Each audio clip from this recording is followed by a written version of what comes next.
அஸ்ட்ரோசைன் channel வாயிலாக உலகெங்கும் வாழ்ந்து கொண்டிருக்கும் சகோதர சகோதரிகளுக்கு அன்பார்ந்த வணக்கங்கள் மற்றும் வாழ்த்துக்கள். இன்றைய பதிவானது சுக்கிர பயிற்சி பலன்கள். சுக்கிர பகவான் மீன மனையில் உச்சமடைய போகிறது. அதாவது உச்சமாக இருக்கின்ற சுக்கிரனால என்ன மாதிரியான மாற்றங்கள் பலன்கள் தரப்போகிறது, அதாவது காலச்சக்கரத்தினுடைய 2ஆம் அதிபதி 7ஆம் அதிபதியான அந்த சுக்கிர பகவான் மீன மனையில் மார்ச் மாதம் 26 வரை உச்சமாக அமர்ந்து பலனை கொடுக்க போகிறது. அப்போது 12 ராசிகளுக்கும் என்ன மாதிரியான பலனுங்கிறத டீட்டெயிலாக இந்த பதிவில் பார்க்க போகிறோம். நம்முடைய சேனலை நீங்கள் ஃபர்ஸ்ட் டைம் பார்ப்பவர்கள் என்றால் மறக்காமல் சப்ஸ்கிரைப் பண்ணிக்கிங்க. ரிஷபராசி அன்பர்களே, சுக்கிர பயிற்சியால் என்ன பலன்? மீன மனையில் உச்ச பலம் பெறுகின்ற சுக்கிரனால, அதாவது உங்கள் ராசி அதிபதி உச்ச பலம் அடைய போகுது. அது எங்கே? உங்கள் ராசிக்கு 11ஆம் இடம் என்று சொல்லக்கூடிய லாபஸ்தானத்தில் ஒரு அற்புதமான ஒரு நிகழ்வு. உங்கள் ராசிநாதன் வலிமை பெறுகின்ற ஒரு காலகட்டம். அப்போ என்ன நடக்கும்? நினைச்சது நடக்கும், தொட்டது துளங்கும். உங்கள் முயற்சிகள் அத்தனையும் பலிதமாகும். நீங்கள் கடந்த சில மாதங்களாக என்ன உங்கள் மனதில் வைத்து கொண்டிருந்தீர்களோ, எது செய்ய முடியாமல் தவித்து கொண்டிருந்தீர்களோ அதை செயல்படுத்துவதற்குண்டான ஒரு அற்புதமான ஒரு காலகட்டம் இந்த ரிஷபராசி அன்பர்களுக்கு. ஏன்னா உங்கள் ராசிநாதனான சுக்கிரன் லாபஸ்தானத்தில் அமர்ந்து கொண்டு அங்கே சனி பகவானோட இணைகிறது. அப்போ சுக்கிரனும் சனியும் இணைகிறது. இணைஞ்சா நல்லதா சார்? நல்லது தான். ஏன்னா சனி பகவான் யார் அப்படின்னா இந்த ரிஷபராசி என்பவர்களுக்கு 9க்குரியவன் 10க்குரியவன், பாக்கியத்தை தரக்கூடியவன், தொழில் ஸ்தானத்தின் அதிபதியான அந்த சனி பகவான் ராசிநாதனோட இணைந்து கொண்டு 11ஆம் இடமான லாபஸ்தானத்தில் இருக்கு. அப்போ உங்களுக்கு பாக்கியத்தை கொடுக்கக்கூடிய ஒரு காலகட்டம். தொழில் ரீதியில், உத்தியோக ரீதியில், வேலை ரீதியில் உயர்வை கொடுக்கக்கூடிய ஒரு அற்புதமான ஒரு காலகட்டம். ஏன்னா 9ங்கிறது பாக்கியாதிபதி 11ஆம் இடத்தில் ராசிநாதனோட இணையும் போது நல்ல பாக்கியங்களை கொடுக்கக்கூடிய அமைப்பு. தனத்தை பெருக்கிக் கொள்ளக்கூடிய வாய்ப்புகள், சந்தர்ப்பங்களை நிச்சயமாக உண்டாக்கும். தொழில் ரீதியில் லாபம், மகிழ்ச்சி, சந்தோஷம். அதாவது 11ங்கிறது லாபம் மட்டும் கிடையாது, மகிழ்ச்சியையும் சந்தோஷத்தை தரக்கூடிய ஒரு நிகழ்வு எங்கே இருக்குன்னா அது லாபஸ்தானத்தில் 11ஆம் இடத்துல தான் இருக்குது. ஸோ அந்த நிகழ்வு, சந்தோஷத்தை தரக்கூடிய நிகழ்வுகள் இந்த காலகட்டங்களில் நிச்சயமாக உருவாக்கும். அதில் மாற்று கருத்து என்பது இல்லை. அதே சமயத்தில் பாருங்க, அதே சுக்கிரன் தான் 6க்குரியவன். உங்களுக்கு கடனை கொடுக்கக்கூடியவனும் அவன் தான், எதிர்ப்பை கொடுக்கக்கூடியவனும், பகையை தரக்கூடியவனும் அதே சுக்கிரன் தான். அந்த சுக்கிரன் 11ஆம் இடத்தில் இருக்கார். 6க்குரியவன் தனக்கு 6ஆம் இடத்தில் உட்கார்ந்திருக்கார். அப்போ எதிரிகளை வெல்லக்கூடிய அமைப்பு இந்த காலகட்டத்தில் உண்டு. யாரெல்லாம் உங்களுக்கு துரோகம் செய்து கொண்டிருந்தார்களோ, யாரெல்லாம் உங்களுக்கு பகை கொடுத்து கொண்டிருந்தார்களோ, யாரெல்லாம் உங்களுக்கு எதிர்ப்பு கொடுத்து கொண்டிருக்கிறார்களோ அவர்களை எல்லாம் வெல்லக்கூடிய, அவர்களை விட்டு விலகக்கூடிய, அந்த எதிர்ப்பு பகையிலிருந்து வெற்றி பெறக்கூடிய சந்தர்ப்ப சூழ்நிலைகளை நிச்சயமாக உருவாக்கும். யாருக்கெல்லாம் வழக்கு சார்ந்த விஷயத்தில் பிரச்சனை ஓடிக்கொண்டிருக்கிறதோ அவர்கள் எல்லாம் வழக்கிலிருந்து வெற்றி பெறக்கூடிய சந்தர்ப்பங்களை உருவாக்கும். அப்போ வழக்கிலிருந்து விடுதலை பெறக்கூடிய சந்தர்ப்பங்கள் இந்த காலகட்டம் உண்டு. ஏன்னா ரொம்ப நாளாக இருக்குது சார், ரொம்ப நாளாக கேஸ் போயிட்டு இருக்கு சார், செய்யாத குற்றங்களுக்கு ஒரு தண்டனை அனுபவித்து கொண்டிருக்கிறேன், இந்த மாதிரியாக பிரச்சனையோடு இருக்கக்கூடிய அந்த வழக்கிலிருந்து வெளிவரக்கூடிய சந்தர்ப்ப சூழ்நிலைகளை நிச்சயமாக உருவாக்கும். எதிரி தொல்லைகளிலிருந்து விடுபடுவது. அடுத்து ஹெல்த் சார்ந்த விஷயம். ஏற்கனவே ஒரு உடம்புல ஒரு பிரச்சனை ஆகிட்டு இருக்கு, அதுக்கு ட்ரீட்மெண்ட் எடுத்துட்டு இருக்கேன், சரியான டாக்டர் கிடைக்கல, சரியான ஆஸ்பத்திரி கிடைக்கல, என்ன செய்வது என்று தெரியாமல் இருக்கக்கூடிய ரிஷபத்துக்கு இப்போ தீர்வு கிடைச்சிரும். உடல்நிலையில் இருந்து வந்த பிரச்சனைகள் சரியாக கூடிய சந்தர்ப்ப சூழ்நிலைகளை உருவாக்கும். அதை கெட்டியாக பிடித்து கொள்வது ரிஷபத்துக்கு சிறப்பு. அடுத்து பாருங்க, 6ஆம் இடம் என்பது வேலையை குறிக்கக்கூடிய இடம்.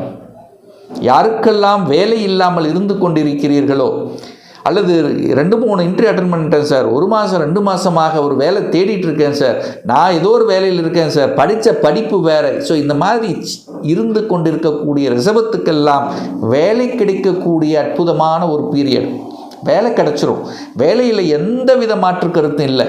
நீங்கள் விரும்பிய இடத்துக்கு கிடைக்கக்கூடிய அமைப்பு, ஒரு சிலருக்கு ப்ரமோஷன் கிடைக்கக்கூடிய அமைப்பு, ஒரு சிலருக்கு இடமாற்றம் கிடைக்கக்கூடிய அமைப்பு, இது அத்தனையும் பிரகாசமாக இருக்கக்கூடிய ஒரு அற்புதமான ஒரு காலகட்டமாக இந்த ரிஷபத்துக்கு நிச்சயமாக அமையும்.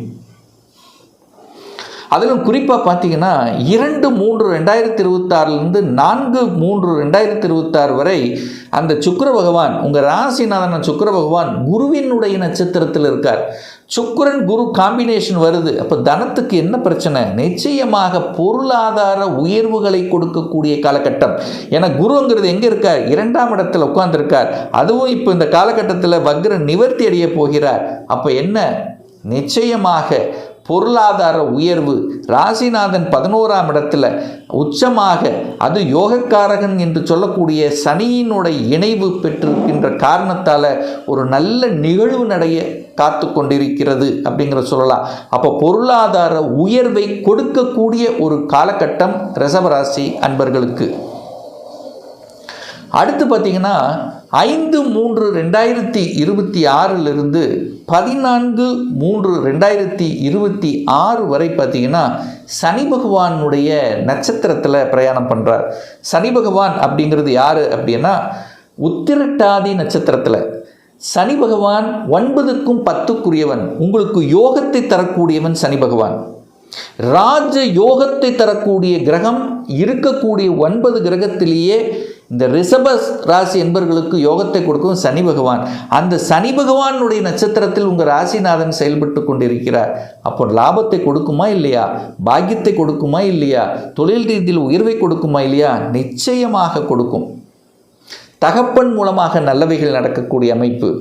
எந்த பாக்கியத்துக்காக நீங்கள் உழைத்து கொண்டிருக்கிறீர்களோ அந்த பாக்கியத்தில் நன்மதிப்பை தரக்கூடிய அமைப்பு. மதிப்பு, மரியாதை, கௌரவம் கிடைக்கக்கூடிய வாய்ப்புகள், சந்தர்ப்பங்கள் இந்த காலகட்டம் உண்டு. சமூகத்தில் அக்கறை, சமூகத்தின் மீது நாட்டம், நீங்கள் சேர்த்து வைத்த ஒரு சிறு தொகையை எடுத்துக்கொண்டு சமூக காரியங்களில் ஈடுபட்டு அதன் மூலமாக நன்மதிப்பை பெறக்கூடிய அமைப்பு.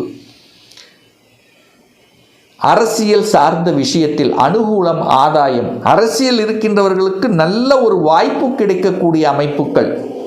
அதிகாரத்தில் செயல்படுத்தக்கூடிய அமைப்புகள், அதிகார வேலை கிடைக்கக்கூடிய அமைப்பு, அட்மினிஸ்ட்ரேஷன் கிடைக்கக்கூடிய வாய்ப்புகள், சந்தர்ப்பங்கள், இது எல்லாமே சிறப்பு பெறுகின்ற ஒரு நல்ல காலகட்டமாக இந்த ரிஷபராசி என்பவர்களுக்கு நிச்சயமாக அமையும். ஸோ இந்த காலகட்டத்தில் குழந்தை பாக்கியம் இல்லாத தம்பதிகளுக்கு குழந்தை பாக்கியம் கிடைக்கக்கூடிய அமைப்பு பிரகாசமாக இருக்கிறது. இந்த குழந்தை பாக்கியத்துக்காக எவ்வளவோ கோயில், எவ்வளவோ பரிகாரங்கள், எத்தனையோ ட்ரீட்மெண்ட் எடுத்து காத்து கொண்டிருப்பவர்களுக்கு நல்ல வாய்ப்பாக, ஒரு சந்தோஷம் தரக்கூடிய நிகழ்வாக இந்த காலகட்டம் அமைய இருக்கிறது. வீடு, வண்டி, வாகனம், அசையும் அசையா சொத்துக்கள் வாங்குறதுக்கு உகந்த காலகட்டமாக நிச்சயமாக உண்டு. ஏன்னா சுக்கிரன் தான் வீட்டுக்கு காரக கிரகம். அவர் உச்சபலம் பெறுகிறார். அப்போ நிச்சயமாக இந்த வீடு, வண்டி, வாகனங்கள் வாங்குவதற்கு எந்த தடையும் இல்லை இந்த ரிஷபராசி அன்பர்களுக்கு. அடுத்து பார்த்தீங்கன்னா இந்த சுக்கிர பகவான் 15-3-2026 26-3-2026 வரை ரேவதி நட்சத்திரத்தில் பிரயாணம் பண்ணுறார். இந்த ரேவதிங்கிறது புதன் பகவான். புதனுங்கிறது யார்? உங்களுக்கு தனம், குடும்பம், வாக்குஸ்தானத்தின் அதிபதி. அதே சமயத்தில் 5க்குரியவன், பூர்வ புண்ணிய ஸ்தானத்தின் அதிபதி தான் அந்த புதன் பகவான். அவருடைய நட்சத்திரத்தில் இருக்கும்போது பூர்வீகம் சார்ந்த விஷயத்தில் நற்பலனை தர காத்து கொண்டிருக்கிறது. குழந்தைகள் நன்றாக படிக்கக்கூடிய சந்தர்ப்பங்களை உருவாக்கும். குழந்தைகள் என்ன படிச்சிருக்கிறதுக்கோ, அதாவது வெளிநாட்டில் போய் படிக்கணும் அல்லது வெளி ஊரில் போய் படிக்கணும், அந்நியர்களுடன், அதாவது வெளிநாடு, வெளி மாநிலம், ஸோ இதை சார்ந்த விஷயத்தில் அரசு ரீதியில், அதிகார ரீதியில் செயல்படுத்தக்கூடிய அமைப்புகள், சந்தர்ப்பங்கள் உண்டு. பொருளாதாரத்தில் மேம்பாடுங்கிறது நிச்சயமாக உண்டு. திருமணம் சார்ந்த சுப காரியங்கள், ஏன்னா சுக்கிரன் வலிமையாக இருக்காரே, சுக்கிரன் தான் கலத்திரக்காரகனாச்சே, அவர் பாக்யாதிபதியோடு இணைகிறதே. அப்போது திருமணத்துக்கு எந்த தடையும், அதாவது திருமணத்திலிருந்து வந்த பிரச்சனைகளை களையக்கூடிய ஒரு காலகட்டம். டக்குன்னு ஃபிக்ஸ் ஆயிடும். எத்தனை பார்த்தோம் சார், வரணும் பார்த்தோம், ஒன்றும் அமையல, வந்தாங்க பார்த்தாங்க, ரிப்ளை கிடைக்கல. இப்போல்லாம் திடீர்னு உங்களுக்கு திருமணம் நிச்சயிக்கப்படுகிறது, திருமணம் நல்ல விதமாக அமையப்பெறுகிறது, திருமணம் சார்ந்த நல்ல சந்தோஷம் தரக்கூடிய விஷயங்கள் உங்களுக்கோ உங்கள் குடும்ப உறுப்பினர்களுக்கோ நிகழ காத்து கொண்டிருக்கிறது அப்படிங்கிறத ஸ்ட்ராங்காக இந்த இடத்துல நம்ம சொல்லலாம். அப்போது நல்ல விஷயங்களை தரக்கூடிய, மதிப்பையும் மரியாதை தரக்கூடிய, சமூகத்தில் உயர் அந்தஸ்தை தரக்கூடிய ஒரு நல்ல காலகட்டம். அனைத்து விதமான சுகபோகங்கள், அழகு சம்பந்தப்பட்ட கலைத்துறையில் நாட்டத்தை கொடுக்கக்கூடிய ஒரு காலகட்டமாக இந்த ரிஷபத்துக்கு அமைய இருக்கிறது. இன்னும் ஒரு துல்லிய பலன் வேணும். உங்கள் ஜாதகத்தில் கிரகங்கள் எப்படி இருக்குது, என்ன மாதிரியான ஆதிபத்தியம் பெற்றிருக்கு, எத்தனை டிகிரியில் இருக்குது, இப்போ நடப்பு தசாநாதன், புத்திநாதன், அந்தரநாதன், சூட்சுமநாதன் எப்படி இருக்குது என்பதை பொறுத்து நீங்கள் கேட்கக்கூடிய எந்த கேள்வியாக இருந்தாலும் சரி, இந்த 2026 சொந்த தொழில் செய்வதற்குண்டான கொடுப்பினை இருக்கா, அப்படி இருக்கக்கூடிய பட்சத்தில் எப்போ நம்ம சொந்த தொழிலை செய்யலாம், திருமணம் தடைப்பட்டு கொண்டே இருக்கிறது, எப்போதான் சார் திருமணம் நடக்கும், என்ன கோர்ஸ் எடுத்து படித்தா நம்முடைய ஃப்யூச்சர் நன்றாக இருக்கும், எப்போ எனக்கு ப்ரமோஷன் கிடைக்கும், எப்போ நான் வீடு கட்டுவேன், இது போன்ற கேள்விகளுக்கு துல்லியமான பதிலை நம்மால் கூற முடியும். ஒரு பர்சனல் கன்சல்டேஷன்